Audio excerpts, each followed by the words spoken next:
La hipertensión arterial es la elevación de lo que sería la presión arterial por encima de los valores normales considerados para ese país. ¿Estamos? Entonces, hipertensión arterial es una enfermedad que se caracteriza porque yo tengo registros tensionales, o sea, registros de la tensión arterial por arriba de los valores normales, ¿sí? Que en este país la vamos a definir a la hipertensión arterial como el aumento de la presión arterial por arriba de 140, 90 milímetros de mercurio, ¿sí? Se denomina presión arterial elevada a la presión arterial que está entre 120 y 139, la presión sistólica, y entre 70 y 89 la presión diastólica. Entonces, la hipertensión arterial, elevación de la presión arterial en este país por arriba de 140-90. Y se llama presión arterial elevada, no se llama hipertensión arterial, a aquella presión arterial que esté entre 120 y 139 la sistólica y 70 y 89 la diastólica. ¿Sí? ¿Cuál es el objetivo del tratamiento? No tan solo disminuir las cifras de presión arterial, sino también disminuir el riesgo cardiovascular. Entonces nosotros vamos a intentar tratar siempre la hipertensión arterial, no tan solo para que los valores estén normales, sino porque con eso le disminuimos el riesgo cardiovascular a lo que sería el paciente, ¿sí? En la última guía de hipertensión arterial, que es del año 2024, no recomiendan diferenciarla a la hipertensión arterial en grados. ¿Se acuerdan que la hipertensión arterial grado 1 era entre 140 y 159, la grado 2 entre 160 y 179, e hipertensión arterial grado 3, 180 hacia arriba? Bueno, en la última guía europea de cardiología presentan esta nueva terminología: presión arterial elevada cuando la sistólica está entre 120 y 129 y la diastólica entre 70 y 79, e hipertensión arterial cuando estamos más de 140-90 o igual a 140-90, sin diferenciar la hipertensión arterial en grados. Ya no lo ponen grado 1, grado 2, grado 3. Y dicen que el objetivo es disminuir la cifra de presión arterial y el riesgo cardiovascular, o sea, usar fármacos que realmente disminuyan el riesgo cardiovascular, ¿sí? Lo que siempre hacemos es tomar, obviamente, la presión arterial en lo que sería el consultorio. Es lo más frecuente, no es lo que siempre hacemos, pero lo más frecuente es que se tome la presión arterial en el consultorio, ¿sí? Si la presión arterial está por debajo de 120/70, es decir, está normal, voy a pensar en la edad del paciente, ¿sí? Si el paciente tiene mayor o igual a 40 años, es un escenario, y si es menor a 40 años, ¿sí? O sea, menor a 39 años en realidad, ¿sí?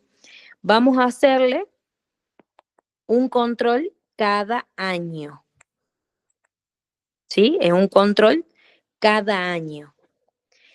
En el caso de que el paciente tenga una presión arterial menor a 120/70, pero que tenga 40 años o más, es importante medir el riesgo cardiovascular a ese paciente. Entonces, si le preguntan en el examen, ¿cuándo mido el riesgo cardiovascular a un paciente? A partir de los 40 años en adelante. No se suele medir en pacientes que no son hipertensos de 39 años para abajo. Entonces, mido la presión arterial en el consultorio.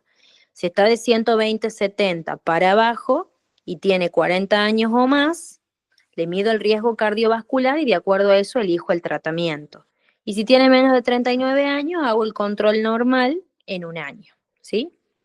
Si yo en el consultorio mido la presión arterial y tengo la presión arterial elevada, o sea, la sistólica entre 120 y 139 y la diastólica entre 70 y 89, sí o sí lo que voy a tener que hacer, independientemente de la edad, es medir el riesgo cardiovascular, ¿sí? Entonces es importante medir el riesgo cardiovascular a todos estos pacientes con la presión arterial elevada, ¿sí? Y si tengo un riesgo cardiovascular elevado, bueno, ya lo vamos a ver después en el score de abajo, va a ser diferente el tratamiento, un riesgo cardiovascular que sea disminuido o bajo riesgo también llamado, ¿sí? ¿Qué voy a hacer si tengo una presión arterial ya en el rango de hipertensión arterial? O sea, que esté mayor o igual a 140/90.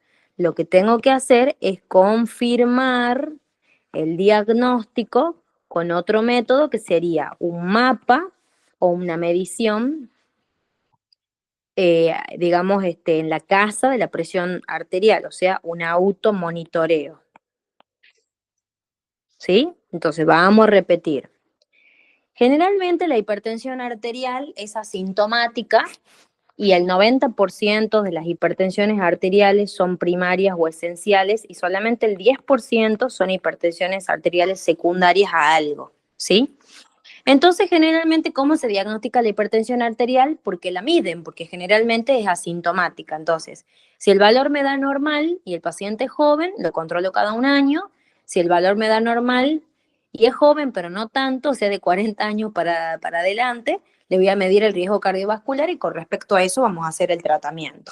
Si la presión arterial está elevada, o sea, todavía no tengo diagnóstico de hipertensión arterial, voy a medir el riesgo cardiovascular y de acuerdo a eso también se va a hacer el tratamiento, pero acá generalmente no se hace tratamiento farmacológico, sino que se hace cambios en los estilos de vida.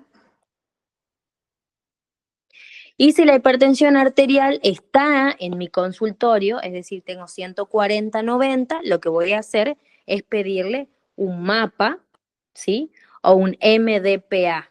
El mapa es el monitoreo ambulatorio de la presión arterial, en donde el paciente se lleva un aparatito durante 24 horas, me miden la presión arterial. ¿Qué es lo bueno? Que a mí me mide la presión arterial a la noche. Entonces yo puedo decir si el paciente es DIPER o no DIPER, ¿sí? O RISTER, entonces le puedo clasificar en el fenotipo, que ya vamos a explicar en un ratito. Pero a veces el paciente no tiene obra social y no lo puede pagar al mapa, o el médico no tiene acceso a eso porque está en un lugar rural, por ejemplo. Entonces lo que hacen es el monitoreo domiciliario de la presión arterial.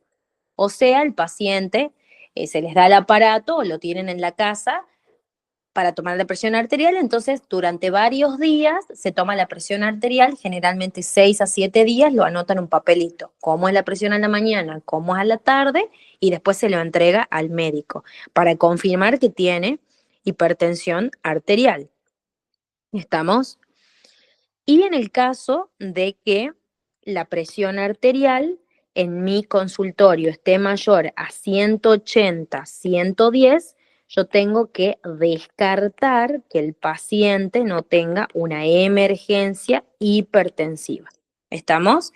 Entonces, no siempre se hace el diagnóstico en la primera toma de presión. Entonces, viene mi paciente, si la presión arterial está normal, listo, de acuerdo a la edad, lo llamo al año o le mido el riesgo cardiovascular.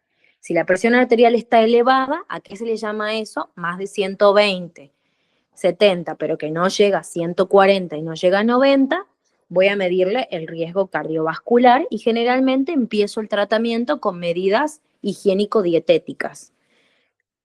Antes se llamaba prehipertensión arterial o también presión arterial elevada, pero ahora se prefiere directamente que le digan presión arterial elevada. Ahí no se inicia directamente con tratamiento farmacológico. Ustedes le dicen al paciente que baje de peso haciendo ejercicio, por lo menos 150 minutos semanales de ejercicio aeróbico y también 3 veces a la semana de ejercicio, o sea, con pesas. Y si después de 3 meses sigue así la presión, o sea, presión elevada, ahí recién voy a empezar el tratamiento farmacológico. En cambio, si ya tengo el diagnóstico, o sea, tengo la medida de hipertensión arterial en estos rangos en la primera consulta en mi consultorio, yo tengo que pedirle otro método, porque capaz que tenga una hipertensión arterial de guardapolvo blanco, o sea, capaz que se pone nervioso con el médico. Entonces, si tiene acceso, si tiene obra social, si lo puede pagar, le pido un mapa y lo bueno es que me mide la presión arterial durante la noche. Y en ese caso, a la noche más o menos baja la presión entre un 10 a un 20%. Eso es lo normal, que a la noche en mi paciente baje la presión entre un 10 a un 20%. Si no baja la presión entre un 10 a un 20%, se llama paciente no diper o no descendedor. ¿Sí? Entonces, siempre acordarse, a la noche tiene que descender la TA entre un 10 a un 20%. Ese es un paciente normal o descendedor que se va a llamar paciente diper. Si baja la TA menos de un 10%, se llama paciente no descendedor o no diper. Y si la TA aumenta la noche en vez de bajar, se llama paciente riser. Entonces tengo el dipper, el no dipper y el riser. Entonces, lo bueno es que el mapa me permite ponerle un fenotipo al hipertenso. Es un dipper, es un no dipper, es un riser. En cambio, si el paciente no tiene acceso, si no lo puede pagar, si no tengo el aparato, le puedo pedir un MDPA, que es un monitoreo domiciliario de la presión arterial. ¿Qué es lo malo? Que dependemos del paciente que se tome bien la presión, entonces ustedes tienen que enseñarle. Tiene que estar en reposo, apoyar la espalda en contra de la silla, el brazo a la altura del corazón. Ya generalmente tienen estos que son como a pila, que ustedes aprietan un botoncito y ya toma la presión, pero tienen que tener, las piernas no tienen que estar cruzadas, no tiene que haber fumado por lo menos media hora antes, ni tenido relaciones sexuales, ni haber hecho ejercicio, ni haber tomado gran cantidad de café. ¿Estamos? Bueno, gordo. Entonces ahí piden monitoreo ambulatorio y recién si en el mapa sale alta la presión, ya le voy a decir los valores, o si en el monitoreo domiciliario sale alta la presión, ya diagnosticamos la hipertensión arterial. Ahora, si en la primera consulta el paciente ya tiene esta cifra, esa es una crisis hipertensiva. Cuando yo tengo la sistólica mayor o igual a 110 y la diastólica, perdón, mayor o igual a 180 y la diastólica mayor o igual a 110, yo ya tengo una crisis hipertensiva si está asintomático. Si está asintomático, sin daño de órgano blanco, será una urgencia hipertensiva. Pero si yo tengo daño de órgano blanco, va a ser una emergencia hipertensiva. Si me viene con esta presión el buen hombre o la buena mujer, tengo que descartar que no tenga una emergencia hipertensiva, o sea, no tenga daño de órgano blanco, pedirle un ataque cerebral, pedirle un fondo de ojo, pedirle un electrocardiograma, un ataque con contraste, obviamente si la clínica me va orientando. Si está mareado, si sincopa, voy a pedirle un ataque cerebral. Si está con dolor de pecho, le voy a pedir un electro.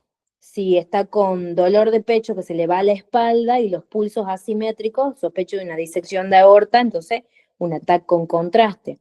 Muchas veces los pacientes hacen edema agudo de pulmón, entonces es importante pedirle también, si hay tiempo y no está descompensado el paciente, una placa de tórax. ¿Sí? En el fondo de ojo pueden verse hemorragias, exudados, ¿sí? Se pueden ver papiledema, etcétera. Sobre todo si hay una hipertensión arterial que se llama maligna. Entonces acuérdense, primera consulta, si tiene 120/70, de acuerdo a la edad, mido el riesgo o no. Si tiene más de 120/70, pero no llega a 140/90, le mido el riesgo y hago tratamiento no farmacológico. Si a los 3 meses sigue con esa presión arterial elevada, voy a tener que hacer tratamiento farmacológico. Si en la primera consulta ya tiene 140/90, le pido un mapa o un MDPA. Y si en la primera consulta ya tiene 180/110, empiezo a descartar que no tenga una emergencia hipertensiva, si tiene síntomas, etcétera, etcétera. ¿Sí? Entonces, tener en cuenta, ¿sí?, que generalmente la medición en el consultorio no lo tomo como diagnóstico, a menos que me venga a menos que venga con 180, 110, entonces ya no hace falta otra medición, ¿sí? La confirmación del diagnóstico de hipertensión arterial siempre se prefiere de manera ambulatoria, no en el consultorio, ¿sí? ¿Qué les voy a pedir? Generalmente el mapa o el monitoreo domiciliario de la presión arterial. Y siempre, si tengo 180, 110, buscar si no hay una emergencia hipertensiva. Y ahí les van a preguntar por qué es mejor el mapa, porque mide la presión arterial durante todo el día y hace mediciones nocturnas cuando el paciente está dormido, en reposo, etcétera.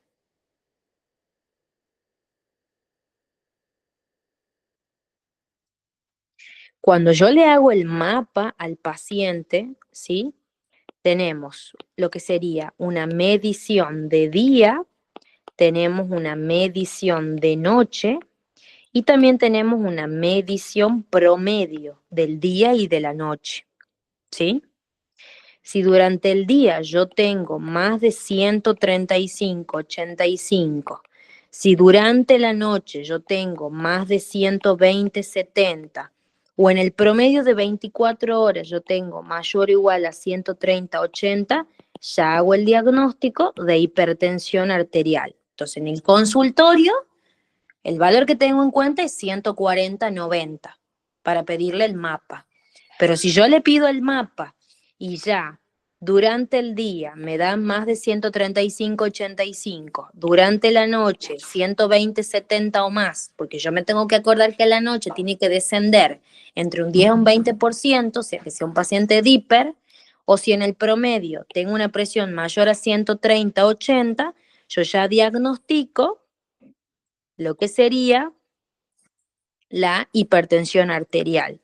Y si no le pude pedir el mapa y le pido monitoreo domiciliario de la presión arterial, ¿sí? Ya con un valor mayor o igual a 135/85, también hago el diagnóstico de hipertensión arterial. Bueno, y en el consultorio la pienso la hipertensión arterial con 140/90. ¿Por qué es más alta en el consultorio? Porque el paciente se pone más nervioso.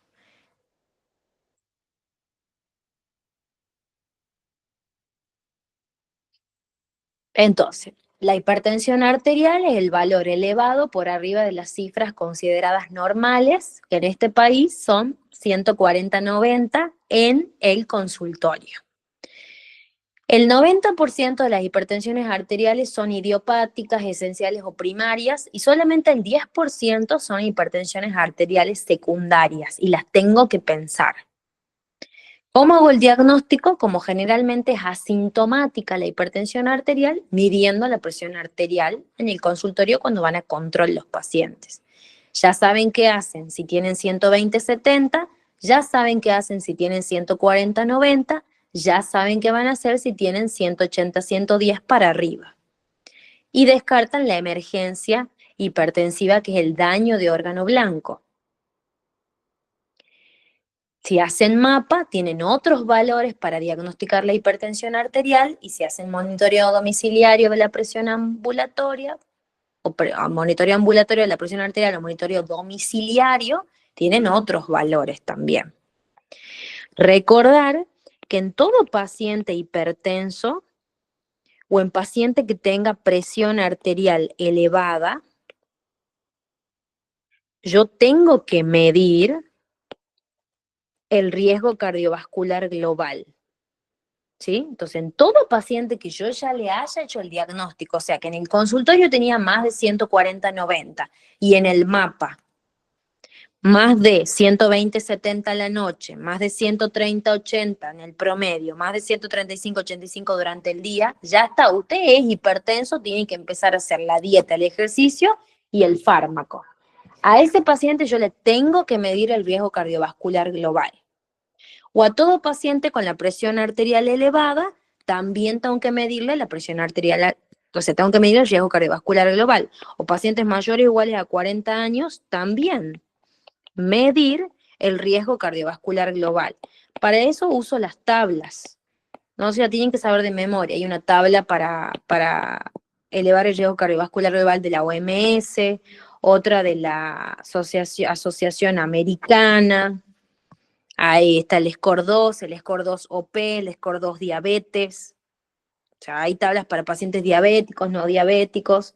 El riesgo cardiovascular global tiene en cuenta la edad, tiene en cuenta el sexo, tiene en cuenta si son tabaquistas o no, tiene en cuenta también, obviamente, los valores de presión arterial, el colesterol, tienen en cuenta si son diabéticos o no, y otros factores de riesgo como la obesidad, el sedentarismo, etcétera. Si el paciente tuvo una ACV o un IAM o tiene insuficiencia renal, ya se considera como un paciente de muy alto riesgo cardiovascular. Entonces, ¿a quién le mido el riesgo cardiovascular? A todo paciente mayor o igual de 40 años, a todo paciente hipertenso, a pacientes con presión arterial elevada, pero no le voy a medir el riesgo cardiovascular global si ya han tenido una ACV, un infarto, una insuficiencia renal. ¿Por qué? Porque ya los considero de muy alto riesgo.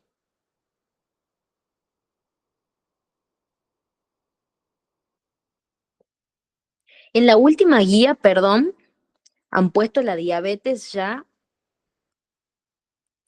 como pacientes de muy alto riesgo cardiovascular.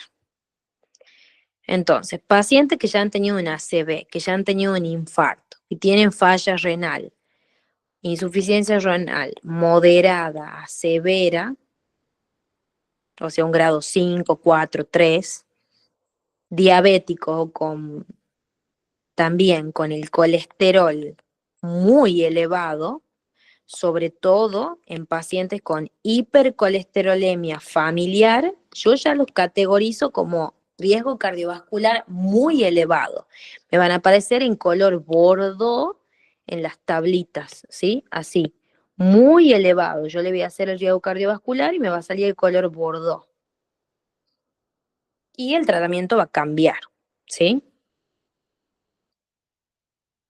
Hay veces que el paciente puede tener hipertensión arterial elevada, pero que después cambia. Por ejemplo, pacientes embarazadas con eclampsia, preeclampsia, diabetes gestacional, hipertensión durante el embarazo, después cambia y capaz que ya no necesiten más tratamiento, ¿sí?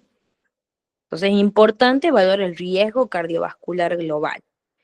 En un paciente que ustedes acaban de diagnosticar hipertensión arterial, porque en el consultorio tenía más de 140/90 y en el mapa, no sé, más de 135/85 en el promedio, o más de 135/85 en el MDPA, ya está, diagnóstico de hipertensión arterial. Ustedes primero le dicen que haga dieta, segundo que haga 150 minutos de ejercicio aeróbico durante la semana y 3 de pesas. Le dan tratamiento farmacológico y le tienen que pedir estudios complementarios, ¿sí? Antes de darle tratamiento farmacológico, porque capaz que tengan falla renal y no van a poder usar ciertos fármacos. Estudios complementarios le pedirían a un paciente hipertenso.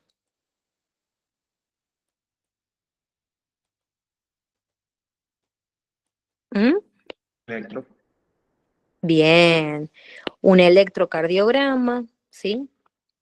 Que suele tener signos de sobrecarga del VI si la hipertensión es de larga data y sobre todo si son hipertensos severos. ¿Qué más? Un ecocardiograma.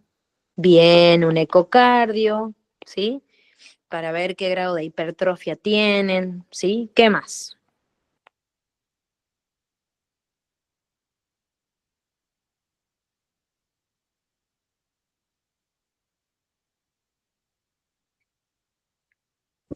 Algo más básico todavía. Radiografía de tórax. Bien, la radiografía de tórax para ver si ya hay cardiomegalia. ¿Y qué más? Laboratorio. Bien, el laboratorio, excelente. Entonces, bueno, señor, usted es hipertenso, necesito que vaya haciendo la dieta, que coma con poca sal, es decir, hasta una cucharadita de té en todo el día de sal, no en cada comida, sino en todo el día, que equivale a 5 gramos, digamos. eh, Haga ejercicio, unos 150 minutos semanales de ejercicio aeróbico, 3 de ejercicios con pesa, y le vamos a pedir una serie de estudios, un electro, una placa, un laboratorio, un ecocardio, una placa de tórax, perdón, ya he dicho, y en el laboratorio le van a pedir hemograma. Podemos tener una anemia de trastornos crónicos, por ejemplo, ¿sí? Le vamos a pedir una glucemia en ayunas, porque capaz que el paciente es diabético y no lo sabe, ¿sí? Le vamos a pedir una función renal, es importante porque la hipertensión arterial genera daño en el riñón y además hay muchos fármacos que se eliminan por vía renal, entonces no le voy a poder dar si tiene falla renal. ¿Qué más? Un perfil lipídico, porque ya hemos dicho que para medir el riesgo cardiovascular global, que lo tengo que hacer en todos los pacientes hipertensos, se tiene en cuenta el colesterol. También pidan un perfil tiroideo, porque muchas veces la hipertensión arterial se da por trastornos de la tiroides. Pidan el perfil tiroideo, ¿sí? También pueden pedir un hepatograma, porque muchas drogas tienen metabolismo hepático, o las estatinas también, ustedes saben que no se pueden dar estatinas si tienen una falla hepática aguda, y falla hepática crónica hay que dar con ciertos recaudos. Entonces hay que pedir esto. Y de ahí si la glucemia me da elevada en ayunas, tendré que pedir una PTOG, ¿sí? En el perfil lipídico está todo, o sea, colesterol total, HDL, LDL, triglicéridos, todo eso tienen que pedir, ¿sí? Es muy importante. Entonces, estudien los riñones, ¿cómo? Con una función renal, o sea, una urea, una creatinina, un ionograma, ¿sí? Estudien la función cardíaca, ¿cómo? Con el electrocardiograma, el ecocardiograma, ¿sí? Con una plaquita de tórax. Y también yo le pediría un ecodoppler de miembros inferiores, porque ya saben que la hipertensión arterial no tan solo daña los vasos del corazón, los vasos del cerebro, sino también los vasos de los miembros inferiores, ¿sí? Entonces yo pediría un ecodoppler arterial de miembros inferiores. Si no se olviden. Vaya comiendo poco sodio, ¿sí? Hasta una cucharadita de sal por día. Vaya haciendo ejercicios 150 minutos a la semana, es lo que recomienda la OMS de ejercicio aeróbico, con 3 veces a la semana de por lo menos 30 minutos a 1 hora de ejercicio de pesa. Reduzca el alcohol. Lo mejor es que no tome nada de alcohol y que no fume. Pero bueno, si no puede dejar el alcohol, tiene que tomar menos de 100 gramos, o 100, mejor dicho, 100, sí, 100 gramos de alcohol. Y eso va cambiando según sea una bebida blanca también o no, etcétera. O sea, hasta 2 vasos más o menos de vino en la mujer y hasta 3 vasos en el varón. Y ni siquiera pueden fumar los vapor, ¿no? Decime, amor. Y disculpa, ¿puedes repetir lo del ejercicio? Sí, amor. Lo que recomienda la OMS, que eso sí le pueden preguntar, es que hagan ejercicio durante 150 minutos de ejercicio aeróbico a la semana. Eso me han preguntado en varios exámenes a mí. Y 3 veces a la semana hacer ejercicios con peso, de por lo menos 30 minutos a 60 minutos. El tratamiento para la hipertensión son los 3 pilares, no tan solo el fármaco. Tienen que hacer la dieta baja en sodio, dejar el alcohol, dejar el cigarrillo. Tienen que hacer el ejercicio, y no una vez a la semana, 150 minutos a la semana y 3 veces a la semana con pesas. Y tienen que hacer el tratamiento farmacológico. Hay que dejar el alcohol y el cigarrillo.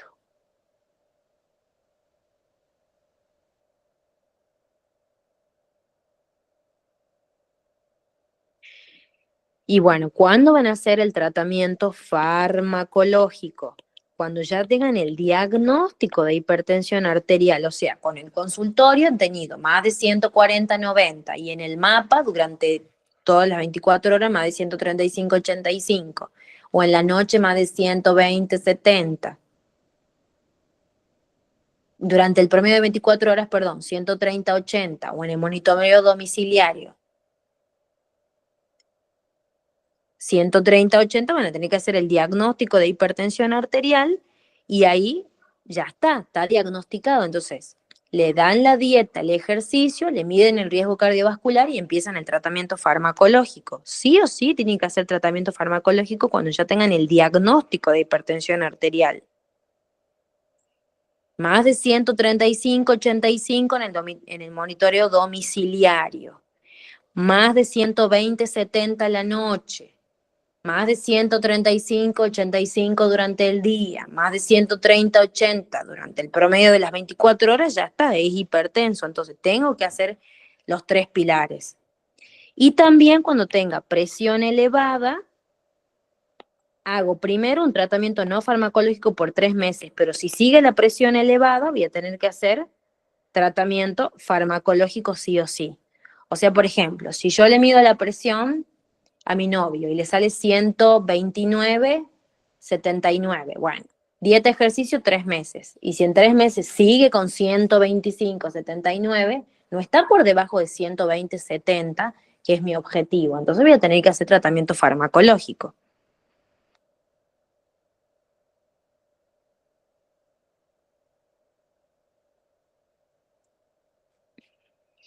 Pero siempre, a todo hipertenso, medir el riesgo cardiovascular global. A todo paciente de 40 años o más, medir el riesgo cardiovascular global. O pacientes con presión arterial elevada, medir el riesgo cardiovascular global. Y de acuerdo a eso van a ver que va cambiando el tratamiento. De ahí, tratamiento farmacológico le van a hacer a todo paciente que ya tenga el diagnóstico de hipertensión arterial, y además los de presión arterial elevada que han hecho tratamiento no farmacológico durante 3 meses y que no han podido bajar las presiones. Y la nueva guía dice que siempre tienen que empezar con 2 fármacos de primera línea, siempre. Ya no se empieza con el enalapril y veo si funciona o no, el losartán y veo si funciona o no, ya no. La nueva guía que salió hace poquitito dice que siempre a cualquier paciente hipertenso tengo que darle 2 fármacos de primera línea. Los fármacos de primera línea son los IECA, los ARA2, los diuréticos tiacídicos y los bloqueantes cálcicos dihidropiridínicos, o sea, la amlodipina o la nifedipina. Los no dihidropiridínicos son el verapamil o el diltiazem. Las tiacidas, la hidroclorotiacida. El IECA que más usamos, el enalapril. El ARA2, el losartán, que es el barato. El valsartán, que es el más caro. Entonces, a cualquier paciente hipertenso, lo que se hace es dar bajas dosis de una doble combinación. Entonces, siempre iniciar 2 fármacos en dosis bajas. ¿Qué le damos al paciente, por ejemplo? Losacor D, que es losartán más hidroclorotiacida.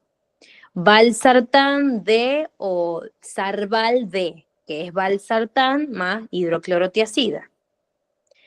Le dan valsartán más amlodipina, o si no hay triples asociaciones, bueno, el siguiente escalón, o losartán más amlodipina. Como ven acá en la primera línea no están los beta bloqueantes. Entonces siempre empiezan con dieta, con ejercicio y con una doble asociación de los que están en la primera línea. ¿Cuáles son los fármacos de primera línea? Los inhibidores del sistema renina-angiotensina-aldosterona, los bloqueantes cálcicos dihidropiridínicos y los diuréticos tiacídicos. ¿Sí? Le controlo la presión en lo que sería 3 meses. Si no llego a mi valor objetivo, que es tener la presión por debajo de 120/70, sí, o sea, si no llego a tener por debajo de 120/70, voy a tener que dar bajas dosis de triple asociación. Y ahí tienen el Noster D, Y todas esas triples asociaciones que suelen ser valsartán, hidroclorotiazida, amlodipina. Losartán, hidroclorotiazida, amlodipina. Entonces, primero empiezan siempre con bajas dosis de 2 fármacos. Si no consiguen en 3 meses el objetivo, empezar con bajas dosis de 3 fármacos. Si no consiguen en nuevos 3 meses ese objetivo de tener la presión por debajo de 120/70 y no lo consiguen, aumentan las dosis de la triple asociación. O sea, llego a la máxima dosis tolerada por el paciente, ¿sí? O sea, le doy, por ejemplo, enalapril 20 miligramos, valsartán 320 miligramos, losartán 100 miligramos, hidroclorotiazida 25 miligramos, ¿sí? Valsartán, lo máximo es 320, losartán, lo máximo para hipertensión es 100. Por ejemplo, tenemos enalapril, 20 cada 12, hidroclorotiazida, 25. ¿Qué más? La amlodipina, la máxima dosis es 10 por día, la hidroclorotiazida 25 miligramos por día. Esas son las dosis máximas, entonces llego a la máxima dosis tolerada, ¿sí? Y bueno, y si en los 3 meses no llego a tener menos de 120/70, tengo una hipertensión arterial resistente. ¿Cuándo llamamos hipertensión arterial resistente? Con el paciente sigue hipertenso a pesar de usar máximas dosis toleradas de 3 fármacos, incluyendo un diurético. Esa es la hipertensión arterial resistente. Le doy 3 fármacos, incluyendo un diurético en dosis máxima, y el paciente no baja la presión arterial. Ahí van a pensar en causas secundarias o bien en que es realmente una hipertensión arterial resistente y le van a agregar espironolactona.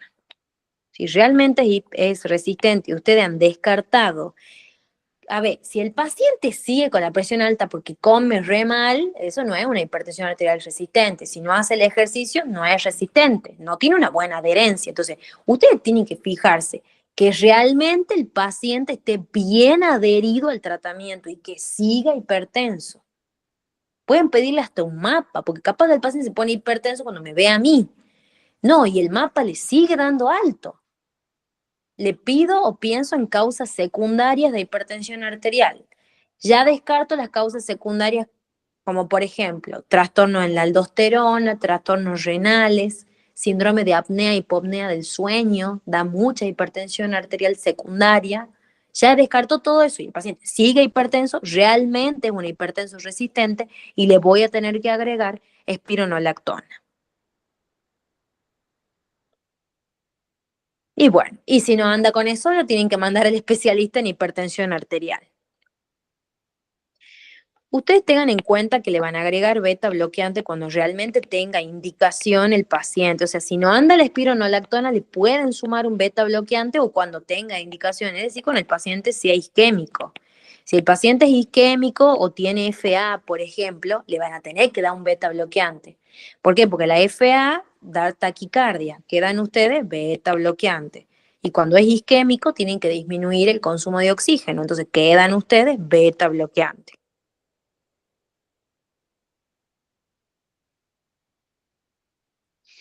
Y hay otra salvedad. En los únicos pacientes que inician con monoterapia, pacientes mayores de 85 años, pacientes también que hacen hipotensiones ortostáticas o pacientes que tienen una presión arterial elevada y que ya han hecho el tratamiento no farmacológico por 3 meses y no funcionó.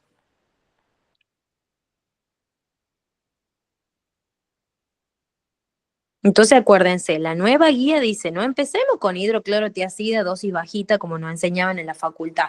La nueva guía dice ahora, empezar con una doble terapia a dosis bajas. Si no anda, agregarle un tercer fármaco en dosis bajas. Si no anda, subir a dosis máxima tolerada por el paciente en dosis bajas, perdón, en esos 3 fármacos. Si no anda, tengo que empezar una hipertensión arterial resistente. Descarto otras causas de hipertensión arterial, como que el paciente esté comiendo mal, no haga el ejercicio, no tome bien la medicación, esté interfiriendo con otra medicación que toma el paciente. Descarto causas secundarias y ahí agrego espironolactona. Y si sigue hipertenso el paciente, puedo agregar beta bloqueante y lo tengo que derivar a un especialista ya. Cuando doy beta bloqueante, como primera línea, podríamos decir, pacientes con FA o isquémicos. ¿Y a quiénes son los únicos que empiezan monoterapia, por ejemplo, hidroclorotiazida en dosis bajitas, losartán o valsartán? Pacientes añosos, pacientes con hipotensión ortostática o pacientes que tienen 120, 130, pero no llegan a 140, 90, o sea, no llego al diagnóstico de hipertensión arterial.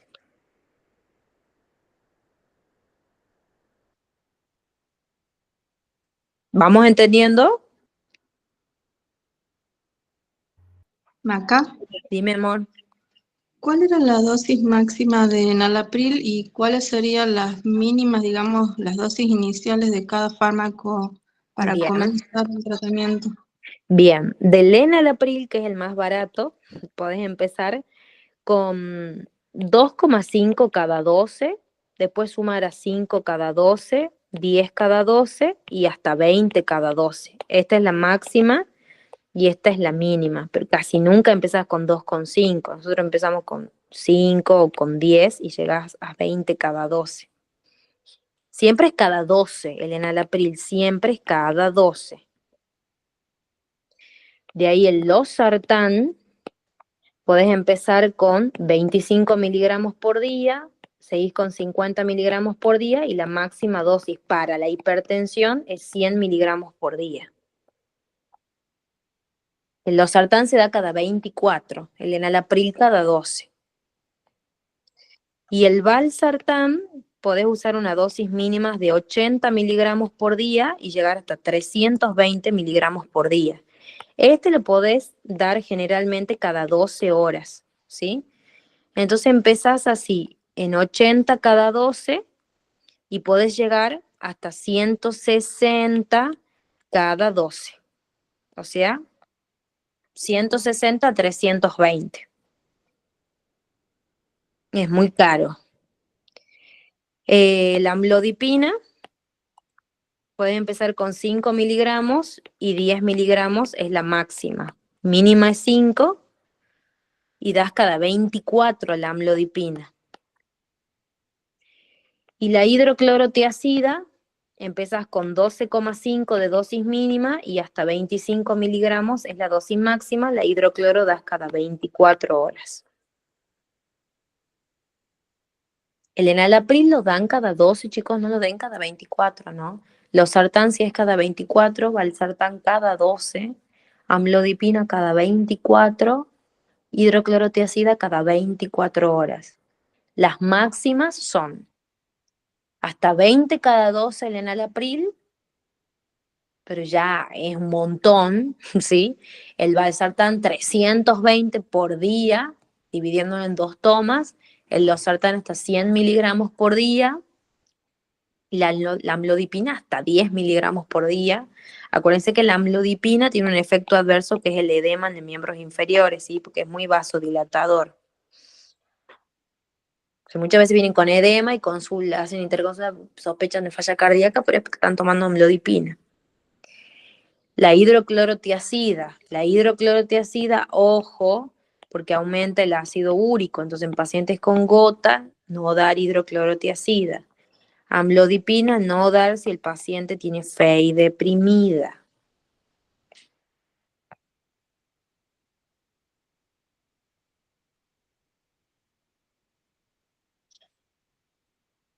Ya si no andan con espironolactona, con beta bloqueantes, se pueden sumar alfa bloqueantes, diurético como la furosemida, y si no andan, ya se hace un tratamiento denervando el riñón, que no importa, ya lo derivan al especialista, digamos. ¿Cuándo sospecharían de una hipertensión arterial secundaria ustedes?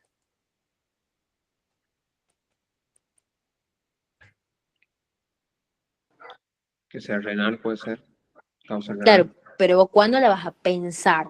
Muy bien, causas más El tratamiento cuando son mujeres Bien. jóvenes.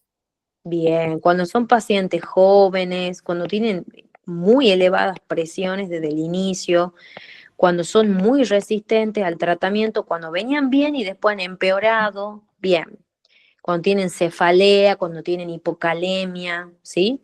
Ahí piensan, muy bien. Causa renal, trastornos en la aldosterona, ¿sí? Tumores, feocromocitoma, un tumor en el riñón, causa de hipertensión arterial secundaria y después la toma de medicamentos. Los corticoides elevan la presión, por ejemplo. Entonces piensen en esas causas secundarias, ¿sí? Entonces ya la nueva guía nos dice empezar con 2 fármacos a dosis bajitas. Después 3 fármacos a dosis bajitas, 3 fármacos a máxima dosis. Ya cuando no anda eso, hipertensión arterial resistente, sumarle espironolactona, si no, subir escalón sumándole beta bloqueante, alfa bloqueante, bloqueantes centrales, hay de todo. ¿Estamos?